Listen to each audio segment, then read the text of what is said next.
Combien de souvenirs continues-tu de porter alors qu'ils n'existent plus? Le bouddhisme nous enseigne que le passé n'est qu'une ombre et que le seul véritable pouvoir réside dans le présent. Dans cette vidéo, tu vas découvrir comment te libérer de la douleur, cesser de t'attacher à ce qui est déjà parti et apprendre à faire pleinement confiance à l'instant présent. Prépare-toi pour un voyage profond qui pourrait transformer ta manière de vivre. Le passé est comme un sac à dos que nous portons jour après jour. Dedans s'accumulent souvenirs, erreurs, culpabilité, blessures, mais aussi des moments de bonheur qui n'existent plus. Nous pensons parfois que nous accrocher à tout cela nous donne une identité, comme si ce que nous avons été définissait ce que nous sommes aujourd'hui. En réalité, ce fardeau nous empêche d'avancer.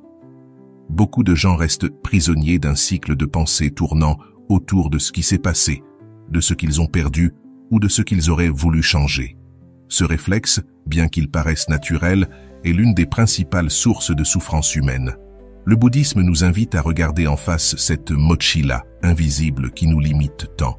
Il nous rappelle que le passé n'existe que dans la mémoire, ce ne sont que des images conservées dans l'esprit, et qu'en les répétant sans cesse, nous restons enchaînés à quelque chose qui n'est plus réel. Le plus étonnant, c'est que les souvenirs heureux peuvent être aussi contraignants que les souvenirs douloureux. La douleur nous retient parce que nous cherchons à comprendre ou à réparer ce qui est déjà fini. Les souvenirs heureux, eux, nourrissent la nostalgie et la résistance au changement, comme si désirer leur retour pouvait recréer ce qui a disparu. Dans les deux cas, le résultat est le même, la souffrance. Le problème n'est pas de se souvenir, mais de s'identifier à ce souvenir.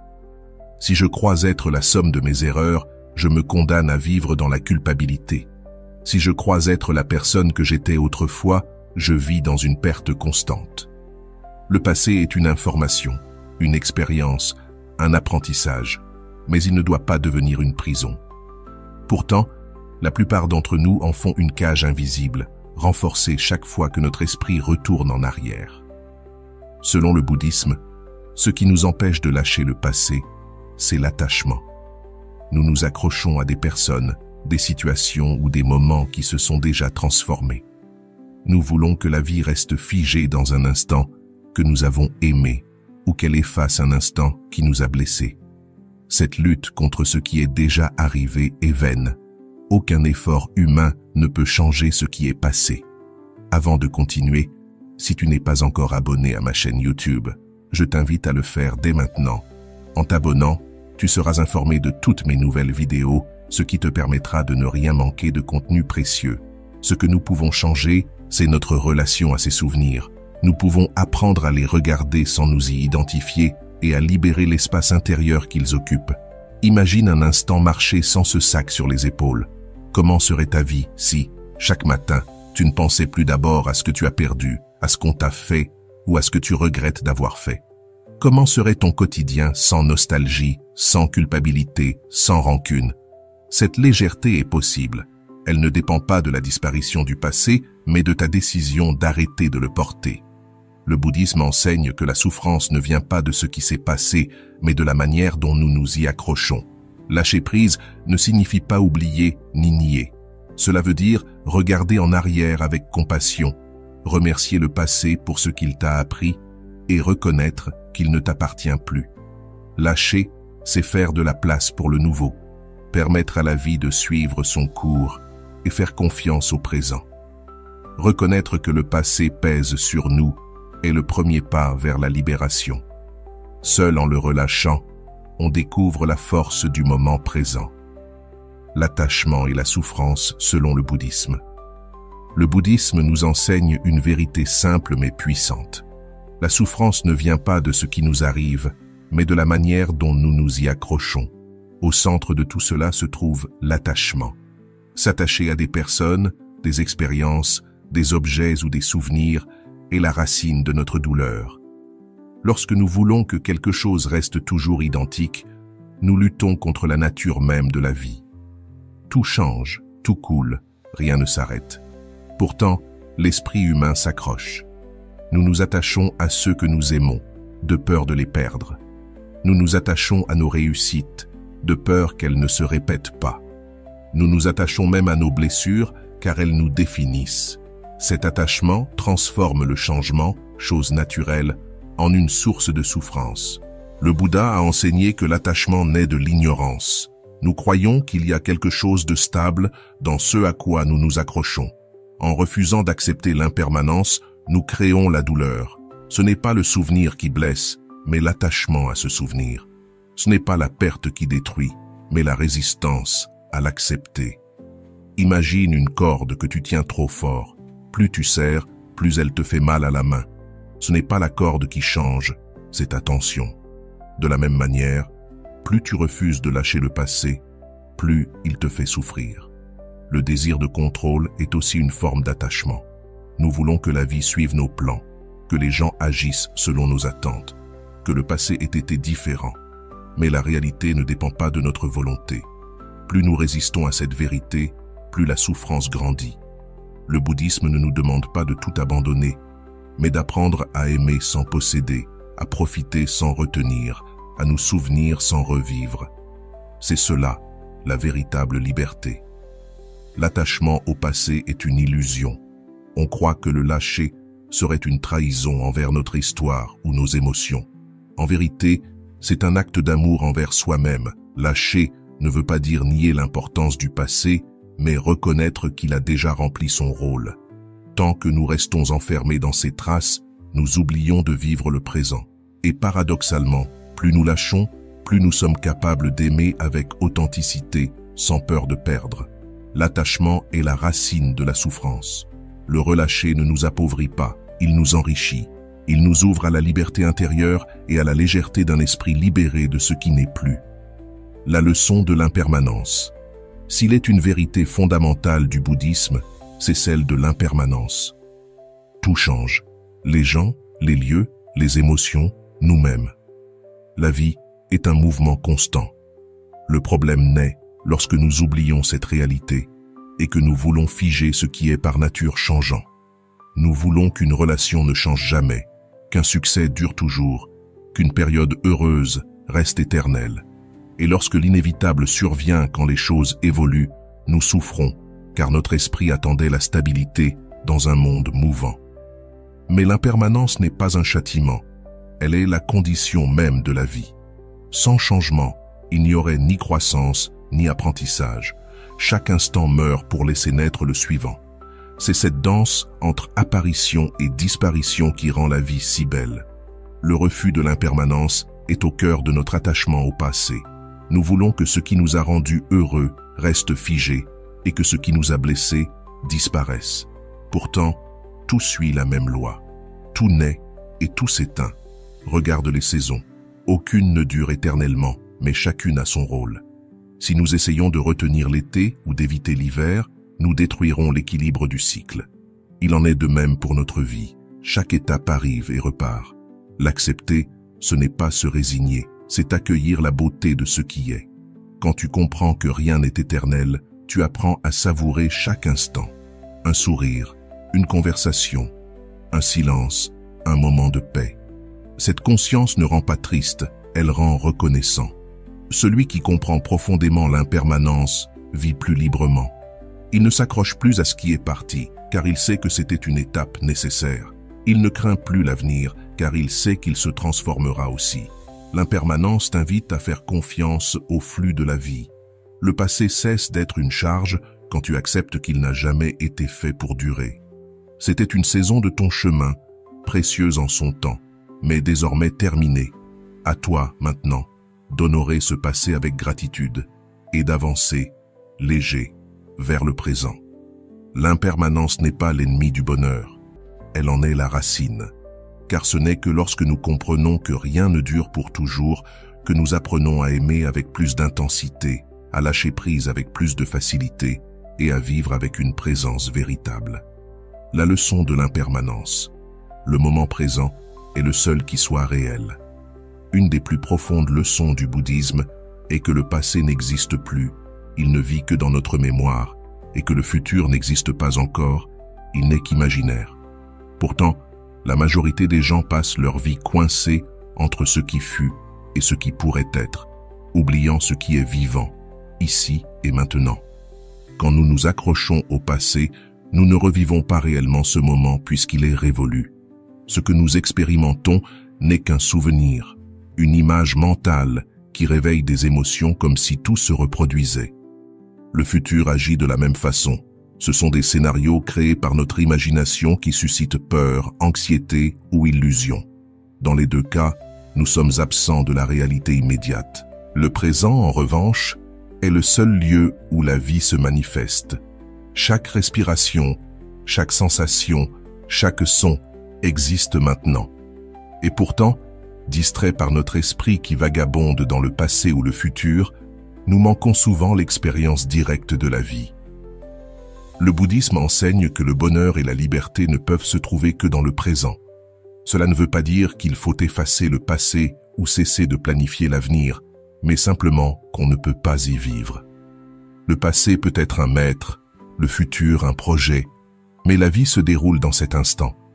Quand cette vérité s'enracine en nous, un changement profond se produit.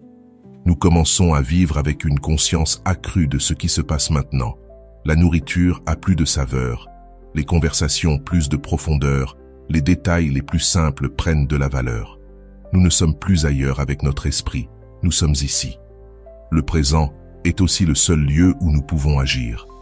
Nous ne pouvons ni changer ce qui s'est produit, ni contrôler ce qui viendra, mais nous pouvons décider de notre réponse actuelle. Ce choix, ce petit geste présent, construit notre futur. C'est ici que réside notre pouvoir. Les maîtres bouddhistes disent souvent que le présent est un cadeau que l'esprit gaspille lorsqu'il s'égare dans les souvenirs ou les attentes. Revenir à l'instant, c'est rentrer chez soi après avoir erré sans but. C'est un apaisement, une clarté, une paix retrouvée. Le passé semble réel parce qu'il laisse des traces dans notre mémoire. Mais si nous le regardons en face, nous voyons qu'il n'existe plus. Seule la marque qu'il a laissée subsiste et ces marques n'ont pas à diriger notre vie. Le présent est notre seule opportunité d'être libre. Chaque instant vécu en pleine conscience est une chance de lâcher le poids d'hier et de cesser de craindre demain. Le maintenant nous invite à ouvrir les yeux, à nous éveiller et à vivre vraiment. Les pratiques de pleine conscience pour lâcher prise.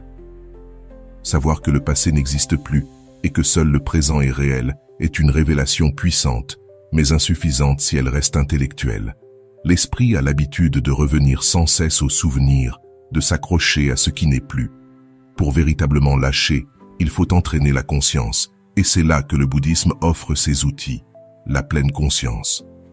Être pleinement conscient, c'est être présent à ce qui se passe, sans jugement ni distraction. C'est un entraînement mental qui nous apprend à observer nos pensées sans nous y attacher. Quand un souvenir douloureux surgit, l'esprit veut s'y agripper, le revivre encore et encore. Mais avec la pleine conscience, on peut l'observer comme un nuage qui traverse le ciel. On ne le chasse pas, on ne le retient pas, on le laisse passer. Une des pratiques les plus simples est la respiration consciente. Prendre quelques minutes chaque jour pour observer l'air entrer et sortir nous ramène au présent. La respiration se produit toujours ici et maintenant, et en s'y concentrant, on entraîne la capacité à revenir à soi plutôt que de se perdre dans la pensée. Une autre pratique puissante est l'observation des pensées. En silence, on observe simplement ce qui apparaît dans notre esprit, comme un film. Le but n'est pas de contrôler ou d'arrêter les pensées, mais de réaliser que nous ne sommes pas elles. Ce sont de simples processus mentaux qui apparaissent et disparaissent. En les voyant de loin, nous cessons de nous y identifier. La compassion envers soi-même est également essentielle. Souvent, le passé nous pèse parce que nous nous blâmons pour des erreurs. La pleine conscience nous rappelle que nous avons fait de notre mieux avec la conscience que nous avions. Répéter mentalement des phrases comme « je me pardonne »,« je me permets de lâcher » ou « je peux recommencer » est un acte de guérison intérieure. Une autre méthode est la méditation en marchant. Plutôt que de marcher de façon automatique, nous portons attention à chaque pas, à la sensation du contact du pied avec le sol. Cette pratique montre qu'on peut être présent même dans l'action. Plus nous habitons pleinement nos gestes, moins l'esprit trouve de place pour ressasser le passé. Le secret de ces pratiques réside dans la constance. Il ne s'agit pas d'attendre des résultats immédiats, mais de cultiver peu à peu un esprit plus léger et plus attentif. Avec le temps, les souvenirs perdent leur emprise. Ils réapparaissent, mais ne nous dominent plus. La pleine conscience nous apprend à lâcher non par force, mais par clarté. En voyant la réalité telle qu'elle est, on comprend qu'il n'y a rien à retenir.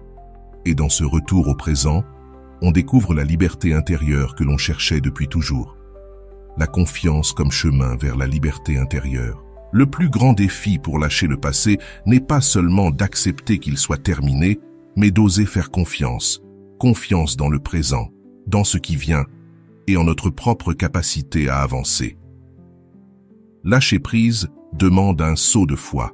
C'est abandonner ce que l'on connaît pour s'ouvrir à l'inconnu. Ce pas demande du courage et de la confiance. Le bouddhisme rappelle que la vie est toujours en mouvement, même quand on ne le perçoit pas. Comme un fleuve qui ne s'arrête jamais, le temps continue de couler. Le problème commence quand nous essayons d'arrêter ce courant en nous accrochant à ce qui est déjà passé. C'est dans cette tentative de contrôle que naît la souffrance. La confiance, au contraire, est l'opposé du contrôle. C'est se livrer au flux de la vie, en sachant que, même si nous ne comprenons pas tout, le courant nous mène là où nous devons aller. Faire confiance ne veut pas dire que tout sera facile ou sans douleur, mais que chaque expérience a un sens. La douleur enseigne, la perte transforme, le changement ouvre des portes. Quand nous faisons confiance, nous cessons de lutter contre la vie et commençons à coopérer avec elle. Nous devenons les alliés du présent au lieu d'en être les ennemis. Souvent, nous croyons que lâcher le passé nous laissera vides, sans identité, sans direction. Mais ce vide est fécond. C'est un champ labouré, prêt à accueillir de nouvelles semences. Si nous le remplissons de mauvaises herbes du passé, rien de neuf ne peut pousser. La confiance nous aide à voir que ce vide n'est pas une menace, mais une opportunité.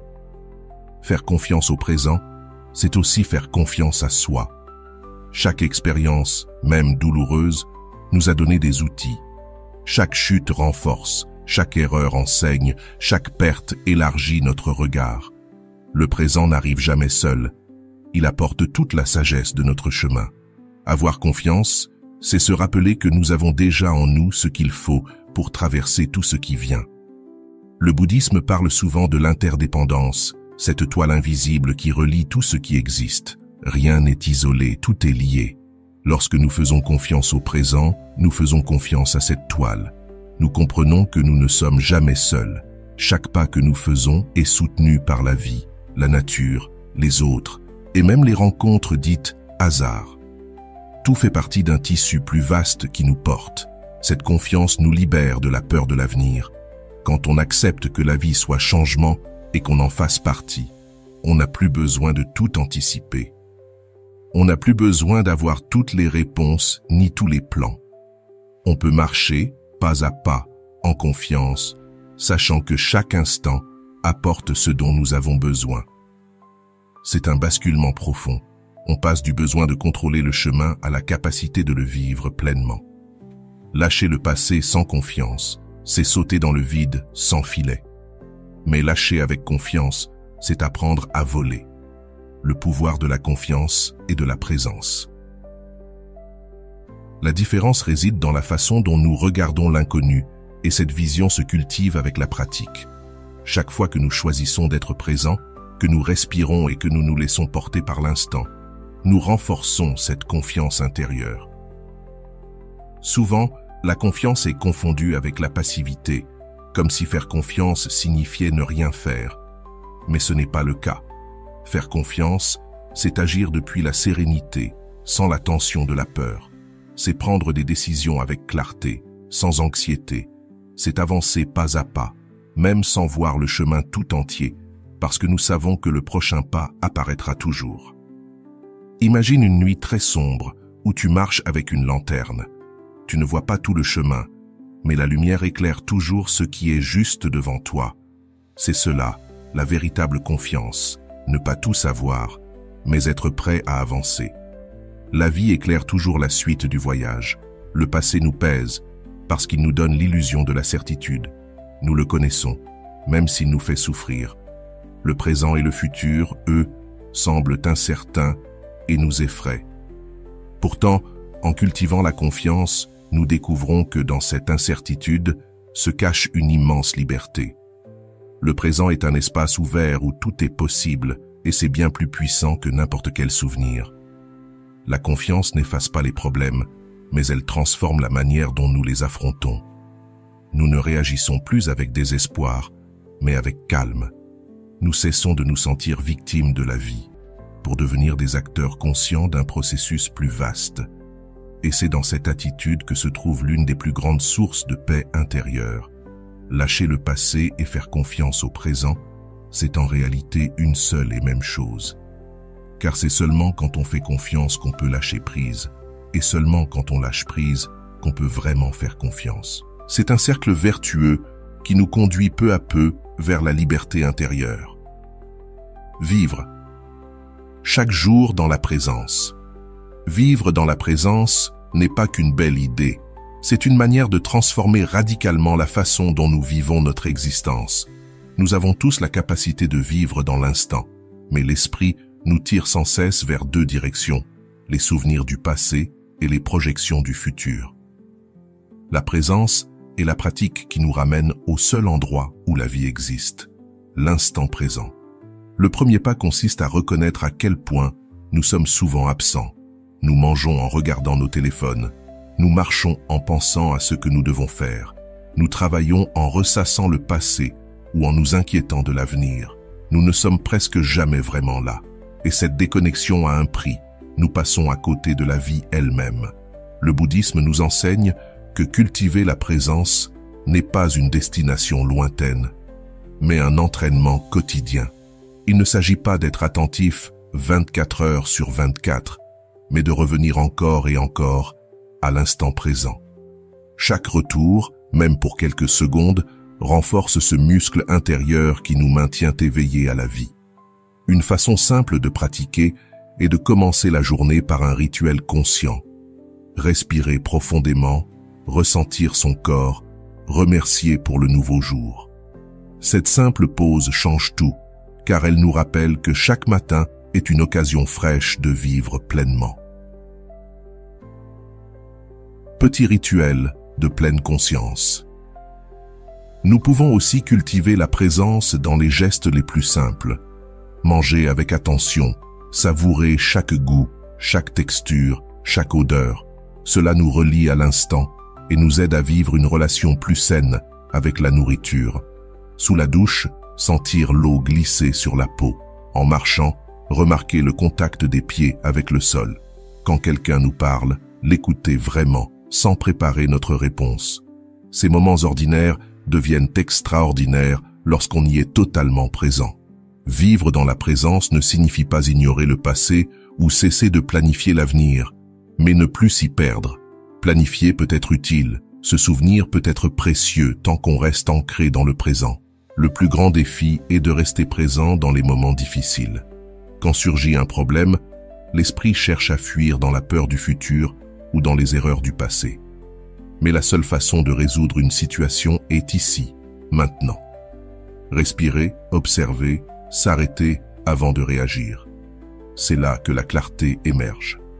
La présence dans nos relations, être présent dans une conversation change tout. Regarder dans les yeux, écouter sans interrompre, ressentir l'autre sans penser à ce que l'on va répondre. C'est un véritable cadeau, pour soi et pour l'autre. La présence crée des liens authentiques. Elle nous réconcilie aussi avec le temps. Nous disons souvent que les jours passent trop vite, mais c'est parce que nous ne les vivons pas vraiment. Quand nous sommes attentifs, chaque moment s'étire et prend de la profondeur. Une tasse de café, un sourire, une promenade deviennent des instants pleins et riches. Une phrase bouddhiste dit « Chaque jour est une vie entière ». Cela signifie que nous n'avons pas besoin d'attendre un grand changement pour vivre avec sens. Chaque journée, vécue avec conscience, peut être complète. Un nouveau commencement à chaque instant. Le chemin que nous avons parcouru mène à une évidence. Le passé n'est pas une prison. Le présent n'est pas hors d'atteinte et le futur n'est pas un ennemi. Chaque instant contient la possibilité de recommencer. Le bouddhisme nous rappelle que la vie est une renaissance constante, comme un fleuve qui ne cesse de se renouveler. Même si nous le regardons au même endroit, ce n'est jamais la même eau. De la même façon, nous changeons sans cesse. Le corps, l'esprit, les émotions, tout évolue. Et dans cette impermanence se cache notre plus grand pouvoir, celui de renaître à chaque moment. Lâcher le passé ne veut pas dire oublier, mais cesser de le porter comme un fardeau. Chaque erreur, chaque perte, chaque blessure peut devenir une leçon et une force. Quand nous comprenons cela, le passé cesse d'être une douleur et devient un maître silencieux. Le renouveau est toujours disponible, dans les gestes les plus simples. Chaque respiration nous le rappelle. Inspirer, c'est accueillir le neuf. Expirer, c'est relâcher l'ancien. Le corps, avec son rythme naturel, nous enseigne que la vie est un cycle de renaissance permanente. Il suffit de porter attention à ce souffle pour se rappeler que recommencer est toujours possible, ici, maintenant. La confiance, clé de la liberté intérieure. Beaucoup attendent que le changement vienne de l'extérieur, une nouvelle étape, une nouvelle personne, un nouveau lieu. Mais le véritable changement commence toujours à l'intérieur. Chaque fois que nous décidons de ne pas nous accrocher à un souvenir, que nous choisissons la paix au lieu de la colère, que nous faisons confiance à l'instant plutôt que de résister, nous commençons à renaître. Le pouvoir de transformer notre vie ne réside pas dans les circonstances, mais dans la manière dont nous vivons le présent. Même le passé, que l'on croit figé, se réécrit à chaque fois que nous le regardons avec des yeux neufs. Ce qui fut douleur peut devenir sagesse. Ce qui fut perte peut devenir ouverture. Et c'est ainsi que peu à peu, la confiance devient notre chemin vers la liberté intérieure. La réinterprétation du passé ne se fait pas là-bas, mais ici, dans le présent. Commencer à nouveau à chaque instant, c'est aussi accepter de lâcher la pression d'être parfait. Souvent, nous nous jugeons durement pour ne pas avoir complètement tourné la page, pour penser encore à ce qui est déjà passé, ou pour ne pas vivre pleinement le moment présent. Pourtant, même dans ces moments d'oubli, nous avons toujours la possibilité de revenir. Peu importe combien de fois nous nous égarons, nous pouvons toujours revenir. Le nouveau départ n'impose aucune condition. Il est là, ouvert, à chaque instant. Le bouddhisme parle de la pratique de la compassion envers soi-même comme d'une étape essentielle de ce processus. On ne peut pas vraiment lâcher prise si l'on se juge sans cesse. La compassion nous rappelle notre humanité. Nos pensées vagabondent, nous nous attachons, nous résistons parfois, et c'est normal. L'important n'est pas d'être parfait, mais de continuer à revenir. Chaque retour est un nouveau commencement, et chaque commencement nous rapproche un peu plus de la liberté intérieure. Le présent n'est pas seulement un moment, c'est une porte. En la traversant, nous laissons derrière nous le poids du passé, et cessons de craindre l'avenir. Nous découvrons que la vie n'a pas besoin d'être contrôlée, seulement vécue. Et lorsque nous la vivons avec attention, gratitude et confiance, nous trouvons une paix qui ne dépend de rien d'extérieur. Vivre depuis cette perspective, c'est se libérer de l'illusion que tout est déjà écrit. Rien n'est figé. Même si notre histoire contient des chapitres douloureux, il est toujours possible d'en écrire un nouveau. Il n'est pas nécessaire d'attendre une nouvelle année, un mois précis ou une étape particulière. Le nouveau chapitre peut commencer maintenant, dans cet instant, où tu choisis de lâcher, de respirer et de t'ouvrir à ce que la vie t'offre. Imagine ce que cela signifie de te réveiller chaque matin avec la conscience que tu as l'opportunité de recommencer. Peu importe ce qui s'est passé hier, les disputes, les erreurs, les peurs. Le jour commence comme une feuille blanche et chaque action, chaque mot, chaque pensée devient une graine que tu plantes dans ce nouveau sol. Quand tu vis ainsi, tu comprends que le passé cesse d'être une prison. Il devient un jardin d'expérience qui t'a préparé à ce présent. Le véritable pouvoir ne se trouve ni dans le souvenir de ce qui fut, ni dans l'illusion de ce qui sera. Il est ici, maintenant. Et plus tu apprends à lâcher et à faire confiance, plus tu te rends compte que chaque instant est suffisant, complet et parfait tel qu'il est. Nous n'avons plus besoin de porter nos fardeaux, ni de fuir. Nous pouvons simplement être ici, libres, recommençant encore et encore. Voilà le plus grand cadeau du bouddhisme, la certitude que, peu importe ce que tu as vécu, tu peux toujours revenir à toi-même, à cet instant, et recommencer. Car la vie, dans son essence, n'est rien d'autre qu'une renaissance continue. Clôture. Un nouveau commencement à chaque instant. Nous arrivons à la fin de ce voyage. Nous avons vu qu'il est possible de lâcher le passé, de faire confiance au présent et d'embrasser la vie avec plus de légèreté lorsque nous changeons notre regard. Souviens-toi, chaque instant est une nouvelle opportunité, chaque respiration un renouveau. J'aimerais que tu partages en commentaire une phrase courte qui résume ton engagement après cette vidéo. Cela peut être aussi simple que « Aujourd'hui, je lâche le passé et je fais confiance au présent ». Ensemble, nous créerons un espace d'énergie positive et de soutien mutuel.